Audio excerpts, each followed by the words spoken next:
This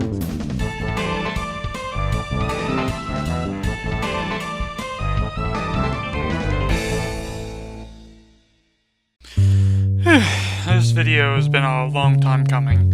I was saving this for a special occasion, and I suppose a channel reboot series is as good a reason as any. I apologize if the title of the video sounds a bit clickbaity, but it is. And it's representative of my opinion of the game. Prior to the release of Breath of the Wild, this was my favorite Zelda game of all time, and after months of careful consideration, I've come to the conclusion that Majora's Mask is still arguably the best Zelda game to date. At least for me. Now, don't get me wrong, Breath of the Wild is easily top 3 for me, and I'll elaborate more on my thoughts on that game in a later video. But for now, I just want to talk about why I think Majora's Mask is still the best in the series. First, let me give you a bit of a rundown on my personal history with the game. When I was a kid, my first introduction to this game was during a visit at a family friend's house, and their kid happened to have an N64 with Majora's Mask. At the time, I was still excited about the prospect of getting my own N64 to play Ocarina of Time, and not having seen the actual title for the game, I mistook Majora's Mask for Ocarina of Time.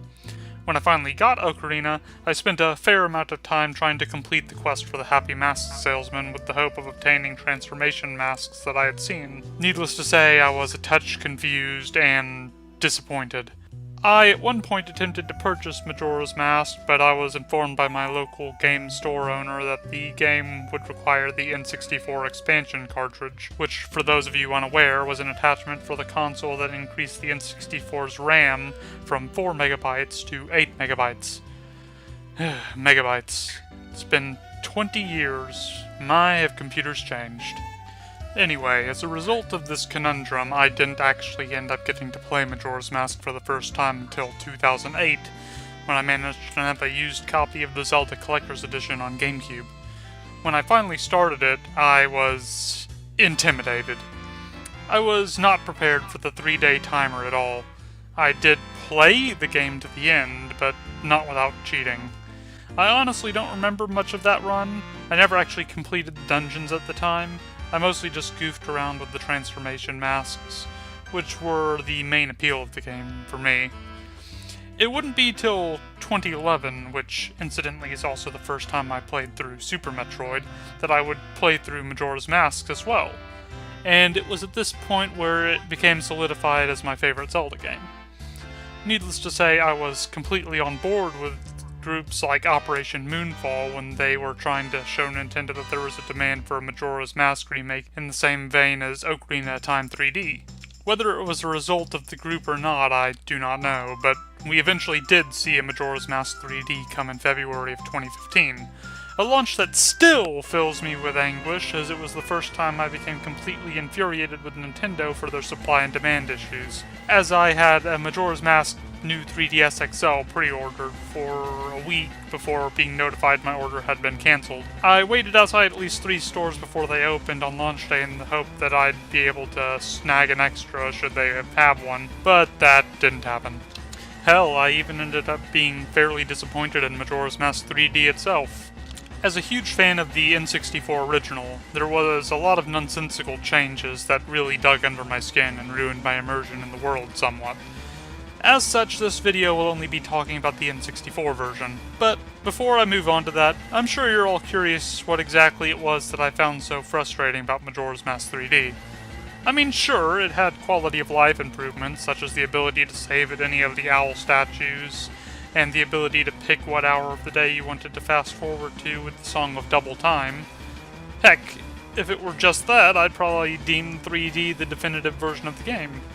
But no, the changes didn't end there. It's nothing major, nothing game-breaking, and it's still a good remake, but it makes subtle changes that just get in the way of my personal enjoyment. One such change is that the Happy Mask Salesman now gives you the Bomber's Notebook when you become human, rather than forcing you to reopen the shortcut leading to the Bomber's base or playing hide-and-seek again. Admittedly, this one doesn't bother me quite as much, as it's more of a quality-of-life improvement than anything.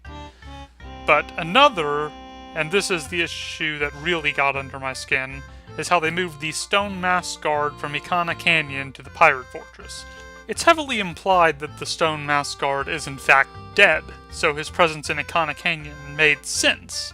And not only that, but having him in the Pirate Fortress just makes no sense in universe, and it cheapens the experience of the Pirate Fortress itself by handing you a method of cheating the system on location. I'm not going to knock anyone for using the stone mask to clear the area. I do it all the time, but in the N64 original, you had to go out of your way to get it, so it felt like it was more rewarding than just being handed a cheat where it might be needed. My last nitpick, which is extremely subjective, is that the updated visuals actually detract a bit from the game's atmosphere. The moon loses a lot of its sharp features, it's given a bigger nose, and the colors are more vibrant all around. And the higher polygon count leaves slightly less to the imagination, which detracts from the atmosphere a bit. While I think the updated visual style worked for Ocarina of Time, I definitely think of it as a detractor for Majora's Mask. I know it's not a horror game, strictly speaking, but it communicates the same atmosphere you'd find in one, and that effect is lost when you clean up the visuals. But that's enough complaints from me about the 3DS remake. Let's talk about the good version.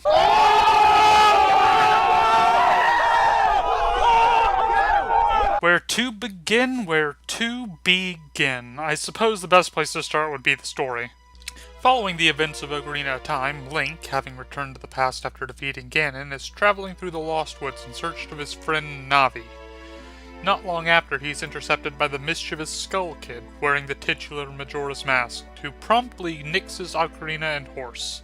After giving chase and falling down what I can only describe as a magical pit equivalent of a nighttime drive through Vegas, Link ends up in a confrontation with Skull Kid, who informs him that his horse has been sold to a glue factory and that he's quite literally a scrub. Following a quick run past a sad tree and a hallway straight out of the forest temple, Link finds himself in a clock tower in the land of Termina, where he meets the oh-so-mysterious Happy Mask Salesman, who offers a solution to your bong problem if you get back your ocarina within 3 days, with the trade-off being you must also get Majora's Mask, which was stolen from him by the Skull Kid. Upon leaving the clock tower into Clocktown proper, it's at this point that the reason behind the 3-day timer becomes apparent. Oh my god, the moon is falling. And it has a face? Alright. So, after running around like a chicken with its head cut off... After running around like you've been viciously savaged by chickens, you eventually recover your ocarina, learn that you can travel back in time to the start of the 3 days, and thus your adventure begins properly. Having stumbled into your imminent peril, you must journey to the 4 realms, solve their problems, and stop Skull Kid from bringing Termina to ruin. As you can tell, outside of the dungeon realm structure, the setup for this game is very different from your typical Zelda experience. You've got an original and more competent and intimidating villain, a new world to explore that dips its toes in the familiar to create a feeling of unease, all while a constant reminder of your impending doom looms overhead at all times. With this change in setup came a change in focus. This isn't a game about the journey, it's about characters. But before I start gushing about this, I want to talk about the changes made to the dungeon structure. I won't be going into detail about combat, but I do want to touch on how the changes to the dungeon design influence the boss design. One of the most significant changes to arise from the dungeon design in Majora's Mask is the lack of a dedicated dungeon item that set the dungeon's theming. All 4 main dungeons only have 1 weapon to offer: bow, fire arrow, ice arrow, and light arrows respectively. While they're all necessary to complete their respective dungeons, they're usually required in tandem with an item of a previous dungeon and, of course, the transformation mask that you received prior to entering. Transformation masks, of course, being this game's main gimmick. Rather than funneling a player from one point to another, these dungeons take a more open approach to level design, forcing the player to think about how the different parts of the level connect and influence each other. Be it the platform tower in Snow Peak, the currents in Great Bay, or the inversion mechanic of Stone Tower. This is a bit deceptive, however, as most of the dungeons can be cleared without much fiddling. For instance, unlike the Water Temple in Ocarina of Time, where you'd have to regularly adjust the water level in the dungeon to progress, Majora's Mask's Great Bay Temple actually only requires you change the flow of the water currents once to clear it. Repeat switching only being necessary should you have a critical mistake. Same applies to Majora's Mask's other dungeons. Snowhead only requires you raise its tower to platforms once, and Stone Tower only requires that you invert the dungeon twice. Additionally, each dungeon contains 15 stray fairies hidden throughout them, adding some extra challenge for those who decide to pursue them, as well as additional goodies should you obtain them all, which I totally recommend anyone playing challenge themselves to do, except maybe for the last dungeon, because that one can be a bit of a pain. The addition of stray fairies actually makes the enemy placement meaningful in a way that Ocarina of Time hadn't achieved. Rather than simply being obstacles to be avoided, you're encouraged to kill enemies to obtain some stray fairies. Or hell, even use them as platforms. Why not? As the fundamental structure of dungeons has changed to not be overly reliant on dungeon items, so have the boss fights. I won't be covering changes made to them in the 3DS remake, as I don't have much experience with them, though I will say, giving all the bosses giant eyeball weak points was really freaking stupid. That aside, in 64, none of the bosses require the use of the dungeon's item. The boss of the first dungeon can be fought using just your sword, the second boss is fought entirely using Goron Link's roll, and George... I'm honestly not sure. This is the only boss I find particularly irritating and dull, to be honest. As for the fourth boss, you can tackle it with a sword and shield, or bow.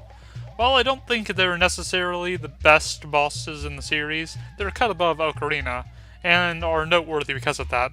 I honestly find the creativity of the dungeons outshines the boss fights themselves, a rather unusual feat for a Zelda game. Another thing this game does better than any other entry in the Zelda franchise is how it makes the collectathon aspect more meaningful. I'm not usually one for 100% completion, I'll just say that right now, but this is probably the only Zelda game that I go out of my way to complete side quests, be they quests to collect all the masks, or completing the Gold Skulltula houses. One of my gripes I've repeatedly failed to mention in Ocarina of Time is the unengaging aspects of the Gold Skulltula hunting, as it offered little reward and required a fair amount of backtracking. Much like the implementation of stray fairies, the collectathons for these items is limited to a singular area, be it a temple or, in the case of the Gold Skulltulas, their respective Gold Skulltula houses. These all make for fun little distractions, with worthwhile rewards.